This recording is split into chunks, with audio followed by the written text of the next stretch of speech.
ఓం గం గణపతయే నమః. ఏ శుభకార్యం మొదలుపెట్టినా ముందుగా ఎలాంటి ఆటంకాలు రాకుండా చూసుకునే ఆ విఘ్నేశ్వరుణ్ణి తలుచుకోవడం మన సనాతన ధర్మం.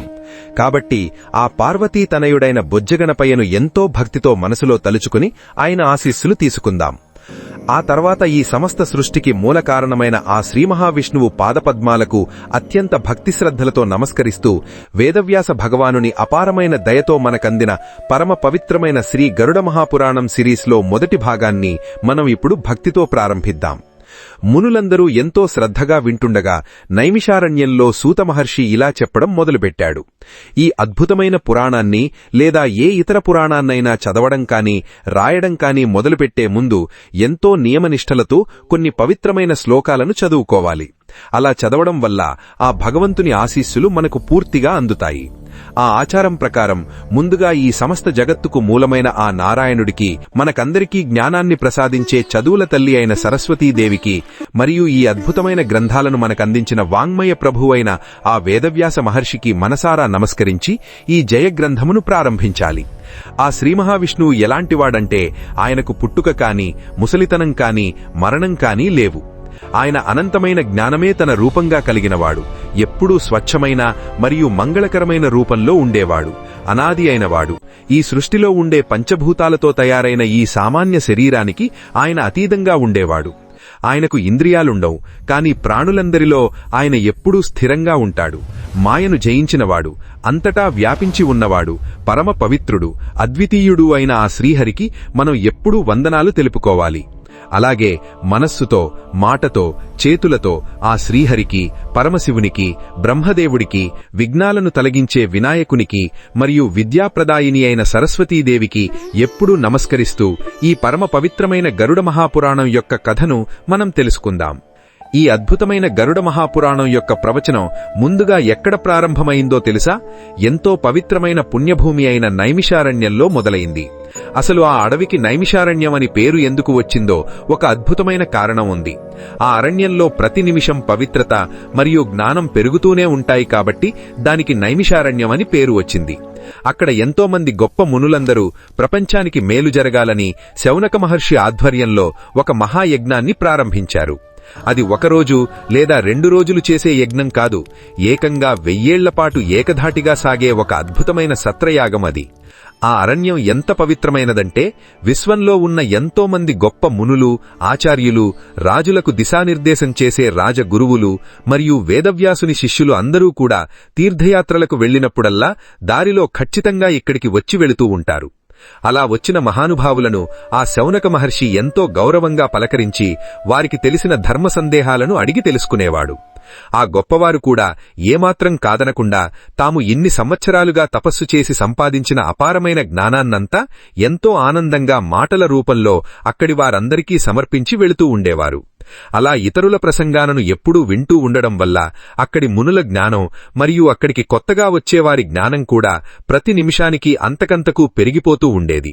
అందుకే ఆ అద్భుతమైన ప్రదేశం నైమిషారణ్యంగా ప్రసిద్ధి చెందింది.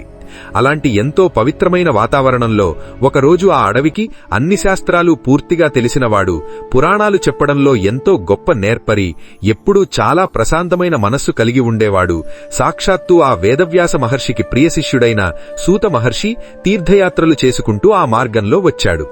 ఆయన నేరుగా వెళ్లి అక్కడ ఉన్న ఒక పవిత్రమైన ఆసనం మీద కూర్చొని ఆ శ్రీమహావిష్ణువు రూపాన్ని మనసులో తలుచుకుంటూ ధ్యానంలో ఉనిగిపోయాడు. ఎంతో భవిష్యత్తును చూడగలిగిన జ్ఞానం ఉన్న ఆ మహాపౌరాణికుడు ఆ నేలమీద తన అడుగు పెట్టగానే ఆ నైమిషారణ్యం మొత్తం ఒక్కసారిగా ఆనందంతో పులకించిపోయింది. ఆ పులకింతను గమనించిన శౌనక మహర్షికి ఎవరో ఒక గొప్ప మహానుభావుడు మన ఆశ్రమానికి వచ్చాడని చెప్పకనే అర్థమైపోయింది. ఆయన ఏమాత్రం ఆలస్యం చేయకుండా వెంటనే తనతో పాటు మరికొందరు ఉత్తమమైన ఋషులను వెంటబెట్టుకుని ఆ సూత మహర్షి ఎక్కడ ఉన్నాడా అని వెతుక్కుంటూ ఆయన దగ్గరకు వెళ్లాడు. అక్కడ ఆ మహాత్ముడు ధ్యానంలో ఉండడం చూసి ఆయన కళ్లు తెరిచే వరకు ఎంతో ఓపికగా మరియు భక్తిగా అక్కడే వేచి ఉండి ఆయన కళ్లు తెరవగానే ఆయనకు ఎంతో మర్యాద చేసి అత్యంత గౌరవంగా తాము యాగం చేస్తున్న ఆ యాగశాలకు తోడ్కొని వచ్చాడు.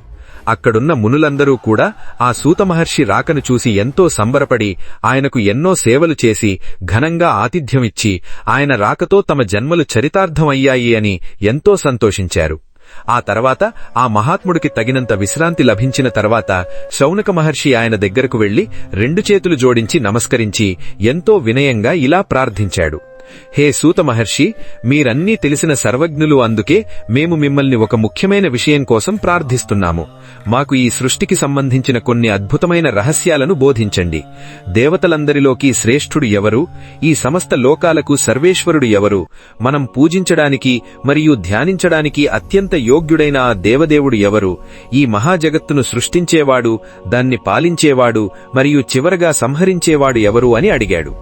అలాగే ఈ సనాతన ధర్మం ఎవరి ద్వారా నడుస్తోంది? దుష్ట శిక్షణ చేసి దుర్మార్గుల నాశనం చేసేది ఎవరు? ఆ దేవదేవుని అసలైన స్వరూపం ఎలాంటిది? ఈ సంపూర్ణమైన జగత్తు యొక్క సృష్టి ఏ విధంగా జరిగింది? ఆ దేవాది దేవుడు ఏ వ్రతాలు చేస్తే ఎక్కువగా సంతోషిస్తాడు? మనిషి ఏ యోగం ద్వారా ఆ భగవంతుణ్ణి చేరుకోగలడు? ఆయన ఈ భూమి మీద ధర్మాన్ని నిలబెట్టడానికి ఎన్ని అవతారాలెత్తాడు? ఆ అవతారాలకు కూడా ఏదైనా వంశపరంపర ఉంటే అది ఎలా ఉంటుంది? వర్ణాశ్రమ ధర్మాలను నిర్దేశించి ఈ లోకాన్ని రక్షించేవాడు ఎవరు అని ఇలా ఎన్నో అద్భుతమైన ప్రశ్నలు అడిగాడు. ఓ మహానుభావ, ఈ విషయాలన్నింటినీ మరియు వీటికి సంబంధించిన ఇతర ముఖ్యమైన విషయాలను కూడా మాకు వివరంగా బోధించి మమ్మల్ని ధన్యులను చేసి మాకు అపారమైన జ్ఞానాన్ని ప్రసాదించి మా జీవితాలను సార్థకం చెయ్యండి అని ఆ శౌనక మహర్షి ఎంతో భక్తితో వేడుకున్నాడు. శౌనక మహర్షి అడిగిన ఈ లోతైన ప్రశ్నలను విన్న సూత మహర్షి ఎంతో సంతోషించి 1 నిమిషం పాటు తన కళ్లు మూసుకొని ఆ భగవంతుణ్ణి ధ్యానించి ఆ తర్వాత కళ్లు తెరచి మునులందరినీ చూస్తూ ఎంతో ఆప్యాయంగా ఇలా చెప్పడం మొదలుపెట్టాడు. ఓ శౌనక మహర్షి మరియు ఇక్కడున్న మిగతా మునీంద్రులారా, మీరు అడిగిన ఈ గొప్ప ప్రశ్నలన్నింటికీ సమాధానంగా నేను మీకు పరమ పవిత్రమైన ఈ గరుడ పురాణాన్ని వినిపిస్తాను. దాని ద్వారా నేను కూడా ధన్యుడనవుతాను అని అన్నాడు. ఈ గరుడ మహాపురాణం అనేది సమస్త వేదాల సారాంశమని మరియు ఇది పూర్తిగా ఆ విష్ణు భగవానుని అద్భుతమైన కథలతో నిండిన గ్రంథం అని ఆయన వివరించాడు. ఎంతో గొప్ప మహాత్ముడు, మహానుభావుడు, తన అపారమైన తపోబలంతో మరియు ఎంతో భాగ్య విశేషంతో సాక్షాత్తు ఆ విష్ణు భగవానునికి వాహనంగా మారే అదృష్టాన్ని పొందినవాడు, ఆ శ్రీహరి సామీప్యాన్ని ఎప్పుడూ ఆస్వాదించేవాడు అయిన ఆ గరుత్మంతుడు స్వయంగా కశ్యప మహర్షికి ఈ గొప్ప పురాణాన్ని వినిపించాడు. ఆ తర్వాత నా గురుదేవులైన వేదవ్యాస మహర్షి దానిని నాకు ఎంతో ప్రేమగా వినిపించి నన్ను అనుగ్రహించారు అని సూత మహర్షి ఆ పురాణం యొక్క గొప్పతనాన్ని తెలియజేశాడు. దేవతలందరిలోకి శ్రేష్ఠుడు ఆ శ్రీమన్నారాయణుడే.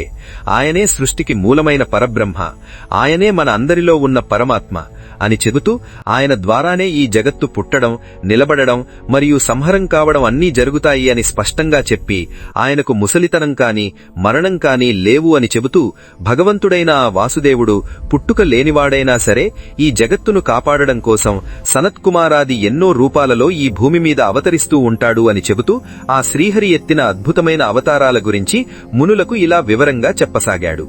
మునులారా, ఆ పరమాత్మ మొట్టమొదటగా సనక సనందనాది కౌమార సర్గులుగా అవతరించాడు. అప్పుడే ఆయన కఠోరమైన బ్రహ్మచర్య వ్రతాన్ని ఆచరించి దాని గొప్పతనాన్ని వేదాలతో సహా ఈ లోకానికంతటికీ చాటి చెప్పాడు.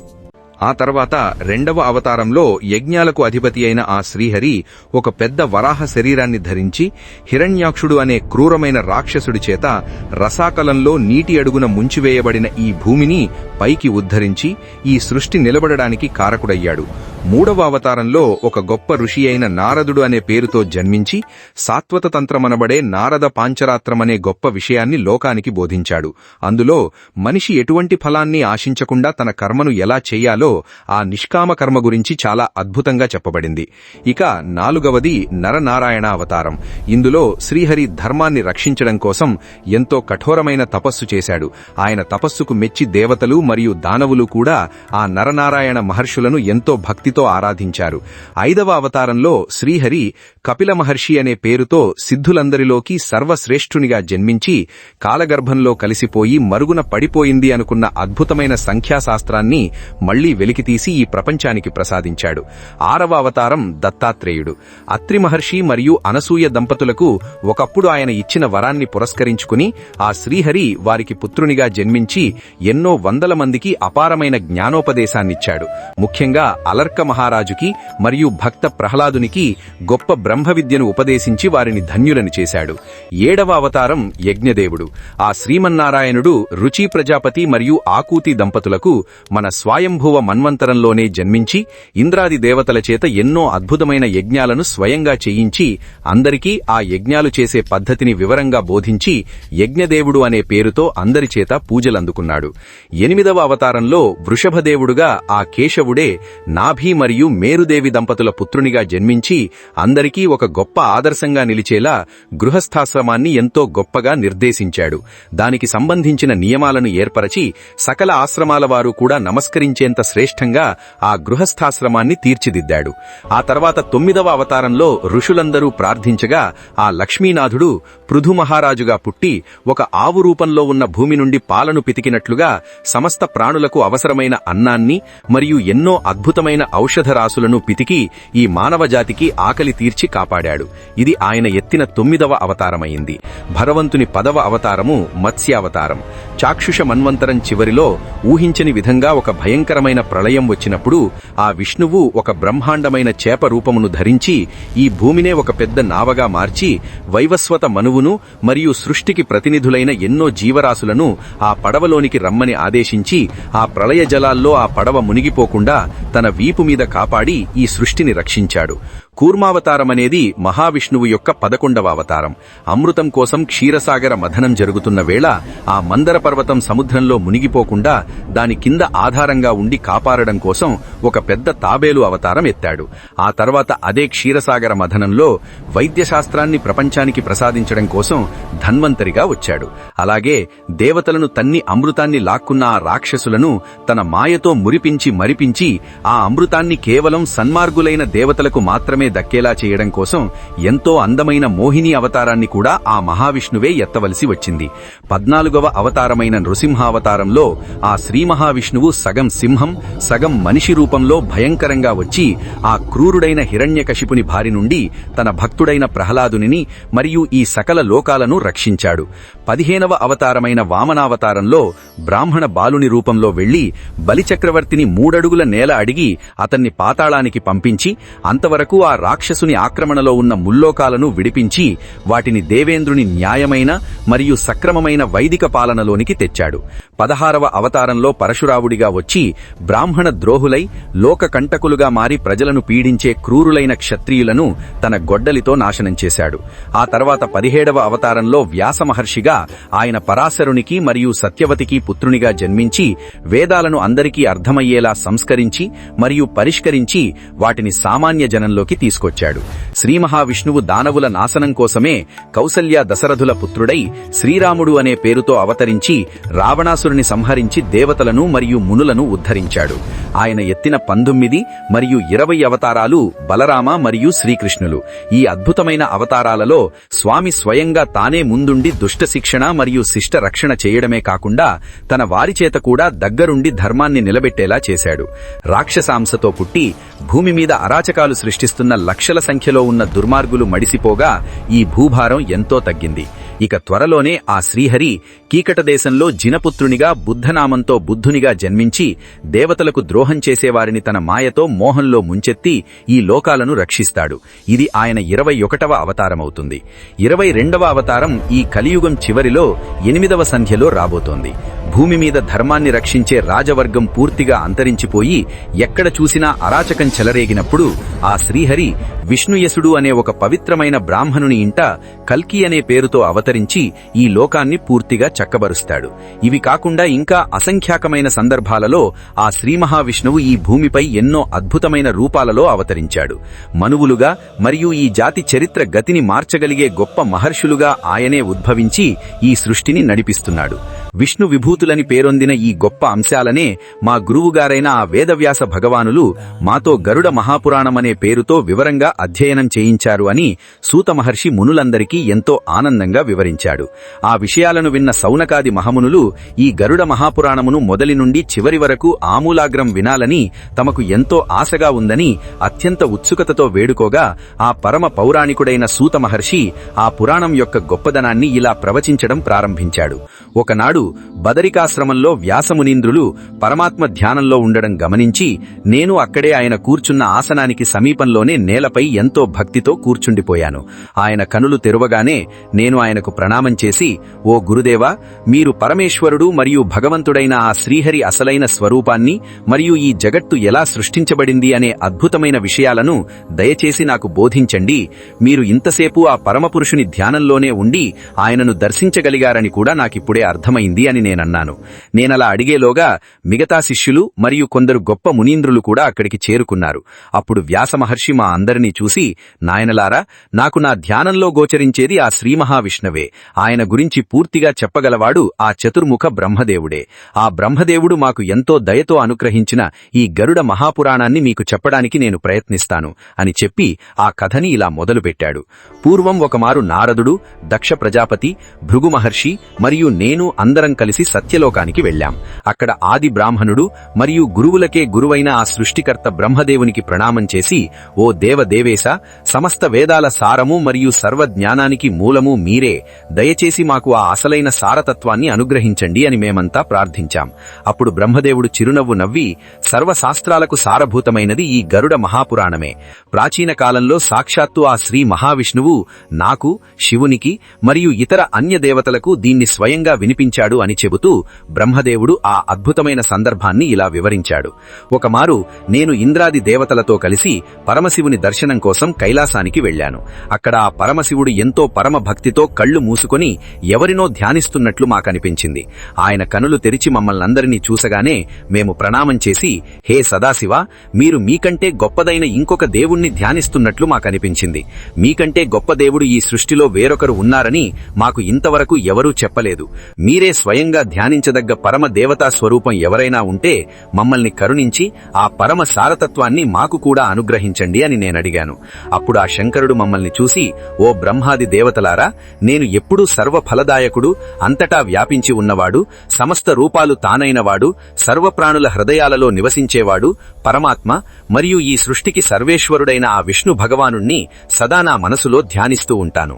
ఓ బ్రహ్మదేవా, ఆ స్వామి ఆరాధనలో భాగంగానే నేను ఎల్లవేళలా ఈ భస్మాన్ని మరియు జటాజూటాన్ని ధరించి ఆయన మీద నిరంతర వ్రతాచరణ నిరతుడనై ఉంటాను. ఎవరైతే ఈ విశ్వమంతా వ్యాపించి ఉన్నాడో, అద్వైతుడు, జయశీలుడు, నిరాకారుడు, సాకారుడు, పద్మనాభుడు, నిర్మలమైన విశుద్ధ పరమహంస స్వరూపుడు అయి ఉండి తాను స్వయంగా వెలుగుతూ ఈ విశ్వాన్నంతా వెలిగిస్తూ ఉన్నాడో ఆ పరమపద పరమేశ్వర భగవానుడైన శ్రీహరిని నేను అనుక్షణం ధ్యానిస్తున్నాను. ఈ విష్ణు సారతత్వాన్ని మనం నేరుగా ఆయన వద్దకే పోయి అడిగి తెలుసుకోవాలి పదండి అని పరమేశ్వరుడు మాతో అన్నాడు. నేను ఎప్పుడూ ఆయన చింతనలోనే మగ్నుడనై ఉంటాను కాబట్టి నేను మీకు జ్ఞానిగా గోచరిస్తున్నాను. ఒకే దారంలో గుచ్చబడిన ఎన్నో మణులలాగా మనమంతా సత్వ, రజస్, తమో గుణములతో సహా ఆ సర్వేశ్వరుని యందే ఉన్నాము. వేలకొలది ముఖాలు కలవాడు, వేలకొలది భుజాలు కలవాడు, సూక్ష్మమైన వాటికన్నా సూక్ష్మమైనవాడు,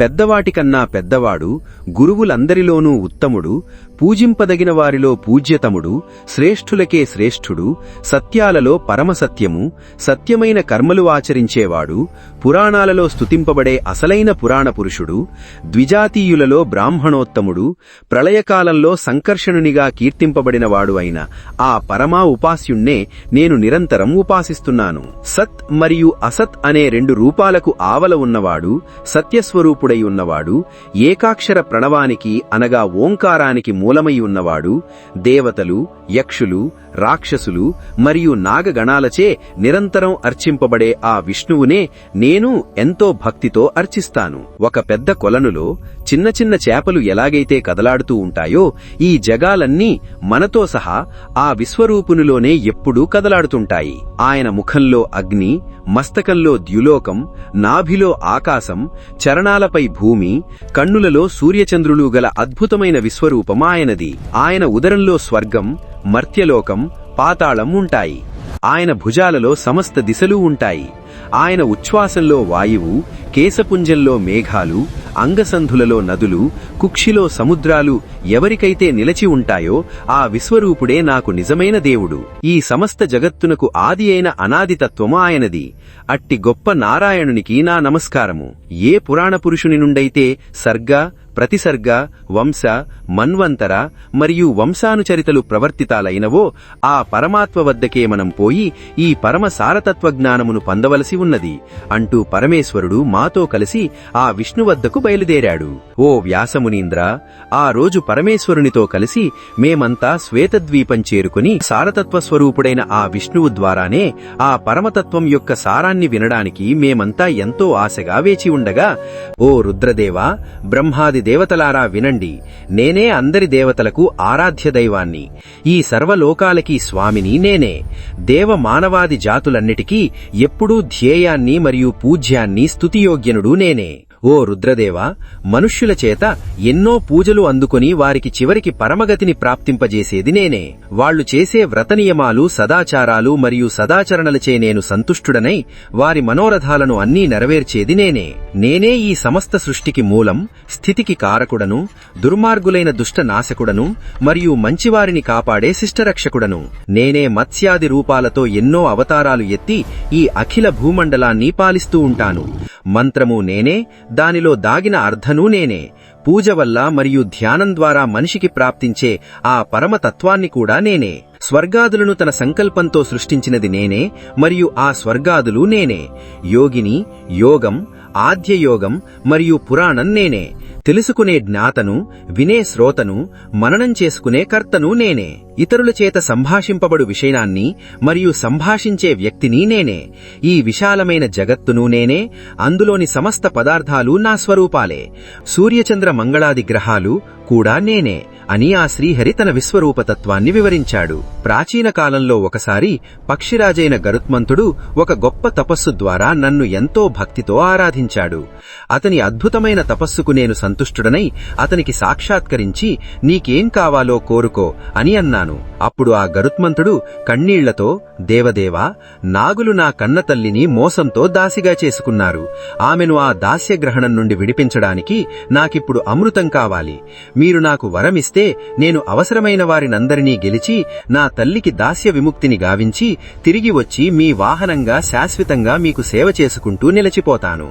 మీరు కరుణించి వరమిస్తే నేను మహాబలశాలిగా, మహాశక్తిశాలిగా, సర్వజ్ఞునిగా మరియు పురాణ సంహిత రచనాకారునిగా మీ సన్నిధిలోనే ఎల్లప్పుడూ ఉంటూ మిమ్మల్ని సేవించుకుంటూ ఈ ప్రపంచానికి మేలు చేయగలుగుతాను. ఇదే నా ప్రార్థన అని వరం కోరుకున్నాడు ఆ గరుత్మంతుడు. అప్పుడు నేను అతని భక్తికి మెచ్చి ఇలా ఆశీర్వదించాను. ఓ పక్షిరాజా, నీవడిగిన వరం నీకు సంపూర్ణంగా లభిస్తుంది. కఠినమైన నాగదాస్యం నుండి నీ తల్లి వినతకు త్వరలోనే విముక్తి లభిస్తుంది. దేవతలందరినీ ఎదిరించి, ఓడించి ఆ అమృతాన్ని నువ్వు అవలీలగా సాధించి తేగనవు. నా ఆశీస్సులతో అత్యంత శక్తి సంపన్నతను కూడా సాధించి నువ్వు నా ప్రియమైన వాహనానివి కాగలవు. అంతేకాదు, సృష్టిలో ఉన్న అన్ని రకాల విషాలను విరిచినేసే గొప్ప శక్తి కూడా నీకు ఉంటుంది. నా కృప వల్ల నీవు నా గాథలనే ఒక గొప్ప సంహితా రూపంలో ప్రపంచానికి ప్రవచిస్తావు. నా స్వరూప మాహాత్మ్యాలే నీవి కూడా అవుతాయి. నా గురించి నీవు ప్రవచించే ఈ పురాణ సంహిత నీ పేరిటనే గరుడ పురాణమను పేరుతో ఈ లోకంలో శాశ్వతంగా ప్రసిద్ధమవుతుంది. ఓయి వినతసుత, దేవగణాలలో ఐశ్వర్యానికి మరియు శ్రీరూపానికి నాకు ఎంతటి కీర్తి అయితే ఉన్నదో పురాణాలలో నీ ఈ గరుడ పురాణానికి కూడా అంతే కీర్తి ఉంటుంది. ఈ విశ్వంలో నా సంకీర్తన జరిగే ప్రతి చోట నీ కీర్తన కూడా ఖచ్చితంగా జరుగుతుంది. ఇక నీవు నన్ను మనసులో ధ్యానించి ఆ పురాణ ప్రణయనాన్ని గావించు అని దీవించాను. ఇంతవరకు దేవతలకు చెప్పి ఆ మహావిష్ణువు ఇంకా ఇలా అన్నాడు. ఓ పరమశివ, నా ద్వారా ఈ విధంగా గ్రహించిన ఆ గరుడ పురాణాన్ని ఆ గరుడు కశ్యప మహర్షికి ఎంతో వివరంగా వినిపించాడు. కశ్యపుడు ఈ పురాణాన్ని శ్రద్ధగా వినడం వల్ల అతనికి అబ్బిన ఆ గారుడీ విద్యా బలం వల్ల అతడు పూర్తిగా కాలిపోయి బూడిద అయిన ఒక చెట్టును సైతం తిరిగి బ్రతికించగలిగాడు. గరుడు కూడా ఈ గొప్ప విద్య ద్వారా ఎన్నో ప్రాణులను మళ్లీ పునర్జీవితులను చేశాడు. యక్షి ఓం ఉం స్వాహ అనే ఈ పరమ పవిత్రమైన మంత్రాన్ని ఎవరైతే జపిస్తారో వారికి ఈ గారుడీ పరావిద్యను పొందే యోగ్యత ఖచ్చితంగా లభిస్తుంది. కాబట్టి ఓ రుద్రదేవా, నా స్వరూపంతో పరిపూర్ణమైన మరియు గరుడిని జ్ఞానముఖం ద్వారా వెలువడిన ఈ అద్భుతమైన గరుడ మహాపురాణాన్ని మీరు కూడా శ్రద్ధగా వినండి అని ఆ శ్రీహరి వారికి ఆ పురాణాన్ని బోధించాడు. ఈ విధంగా సౌనకమునీంద్ర, సాక్షాత్తు ఆ మహావిష్ణువు నుండి శివ, బ్రహ్మాది దేవాది దేవులు మరియు బ్రహ్మ ద్వారా మా గురువుగారైన వ్యాస మహర్షి తెలుసుకుని ఆయన అవ్యాజమైన అనుగ్రహం వల్ల నేను వినగలిగిన ఈ గరుడ పురాణాన్ని నా గొప్ప భాగ్యంగా భావించి ఈ పవిత్రమైన నైమిసారణ్యంలో మీ అందరికీ వినిపిస్తున్నాను అని సూత మహర్షి చెప్పాడు. ఇందులోని వివిధ అంశాలు ఏమిటంటే సర్గవర్ణనం, దేవతలను పూజించే దేవార్చనం, తీర్థమాహాత్మ్యం, భువన వృత్తాంతము, మన్వంతరం, మనుష్యులు పాటించాల్సిన వర్ణధర్మాలు మరియు ఆశ్రమధర్మాలు, దానధర్మం, రాజధర్మం, వ్యవహారము, వంశానుచరితము, వ్రతం, నిదానపూర్వకమైన అష్టాంగ ఆయుర్వేదం, ప్రళయం, ధర్మం, కర్మం, కామం, అర్థము, ఉత్తమ జ్ఞానం మరియు ముఖ్యంగా ఆ విష్ణు భగవానుని మాయామయ సహజలీనల విస్తార వర్ణనం అన్నీ ఇందులో ఉన్నాయి. ఆ వాసుదేవుని అపారమైన కరుణచేత గరుత్మంతుడు ఈ గరుడ మహాపురాణానికి ఉపదేష్టగా మారి అత్యంత సామర్థ్యాన్ని చూపించాడు. విష్ణువాహనంగా మారి ఈ సృష్టి, స్థితి మరియు ప్రళయ కార్యాలలో కూడా ఆయనతో పాటు పాలు పంచుకుంటున్నాడు. దేవతలను జయించి అమృతాన్ని తెచ్చి ఇచ్చి తన తల్లి దాస్య విముక్తి కార్యాన్ని కూడా ఎంతో విజయవంతంగా సఫలం చేసుకోగలిగాడు. అసలు ఆ విష్ణు భగవానుని ఉదరంలోనే ఈ సమస్త భువనాలు ఉంటాయి. అయినా సరే ఆ భగవంతునికి ఆకలి వేస్తే ఆ గరుడుడే స్వయంగా వెళ్లి దానిని తీర్చాలి. హరి, శివాదులకు మరియు హరిరూపుడైన గరుడు కశ్యప మహర్షికి చెప్పిన ఈ పవిత్ర పురాణం తనను ఆదరంగా చదివేవారికి అన్నీ ప్రసాదించగలదు అని చెబుతూ వ్యాసదేవునికి మరొక్కమారు నమస్కరించి నేను ఈ పురాణాన్ని ప్రారంభిస్తున్నాను అని సూత మహర్షి కథను కొనసాగించాడు. ఈ విశాలమైన జగత్తుని ధరించే ఆ పురుషోత్తమునికి జగత్తుకు ఉన్నట్లుగా ఆద్యాంతాలు లేవు. ముందుగా ఆయన నుండి అవ్యక్తమైనవి జనించగా వాటి ఆత్మ ఉత్పత్తి అవుతుంది. ఆ అవ్యక్త ప్రకృతి నుండి బుద్ధి, బుద్ధి నుండి మనస్సు, మనస్సు నుండి ఆకాశం, ఆకాశం నుండి వాయువు, వాయువు నుండి తేజం, తేజం నుండి జలం, జలం నుండి పృథ్వీ వరుసగా పుట్టాయి అని సృష్టిక్రమాన్ని వివరించాడు. దీని తరువాత ఒక బంగారు గుడ్డు పుట్టింది. ఆ పరమాత్మ స్వయంగా అందులో ప్రవేశించి సర్వప్రథమంగా తానొక శరీరాన్ని ధరిస్తాడు. ఆయనే చతుర్ముఖ బ్రహ్మరూపాన్ని ధరించి రజోగుణ ప్రధానమైన ప్రవృత్తితో బయటికి వచ్చి ఈ చరాచర విశ్వాన్ని సృష్టి చేశాడు. దేవ, అసుర, మనుష్య సహితమైన ఈ సంపూర్ణ జగత్తంతా ఆ అండంలోనే ఉంటుంది. ఆ పరమాత్మయే స్వయంగా స్రష్టయగు బ్రహ్మరూపంలో ఈ ప్రపంచాన్ని సృష్టిస్తాడు. విష్ణురూపంలో దాని ఆలనాపాలన చూసుకుంటాడు.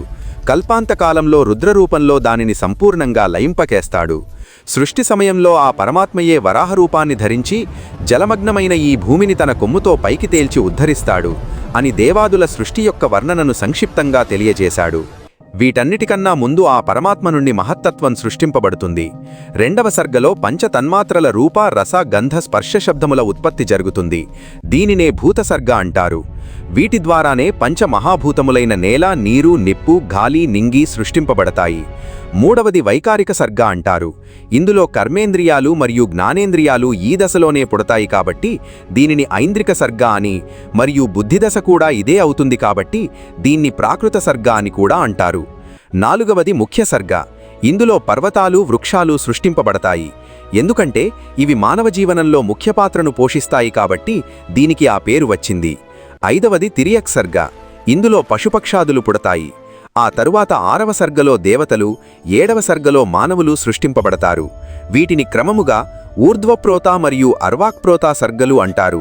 ఎందుకంటే దేవతల కడుపులో పడిన ఆహారం పైకి మరియు మానవులది క్రిందికి చరిస్తాయి కాబట్టి. ఏడవ సర్గను మానుష సర్గ అంటారు. ఎనిమిదవది అనుగ్రహనామకమైన సర్గ. ఇది సాత్విక, తామసిక గుణసంయుక్తంగా ఉంటుంది. ఈ 8 సర్గలలో 8 వైకృతాలని, 3 ప్రాకృత సర్గలు అని చెప్పబడుతున్నాయి. అయితే 9వదైన కౌమారనామక సర్గలో మాత్రం ప్రాకృత, వైకృత సృష్టులు రెండూ ఒకేసారి చేయబడతాయి. సృష్టి చేసేటప్పుడు బ్రహ్మ నుండి ముందుగా మానసపుత్రులు ఉత్పన్నులయ్యారు. తర్వాత దేవ, అసుర, పితృ, మనుష్య సర్గ చతుష్టయం వచ్చింది. అప్పుడు ఆ పరమాత్మ జలసృష్టి కార్యంలో సంలగ్నమయ్యాడు. సృష్టికర్మలో మునిగి ఉన్న ప్రజాపతి బ్రహ్మ నుండి తమోగుణం పుట్టుకొచ్చింది కాబట్టి ఆయన జంఘల నుండి రాక్షసులు పుట్టుకొచ్చారు.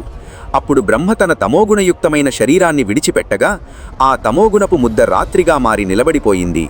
అందుకే యక్షులకి, రాక్షసులకి రాత్రి అంటే చాలా ప్రీతిగా ఉంటుంది. తర్వాత బ్రహ్మ యొక్క సత్వగుణమాత్ర వల్ల ఆయన ముఖం నుండి దేవతలు ఉద్భవించారు.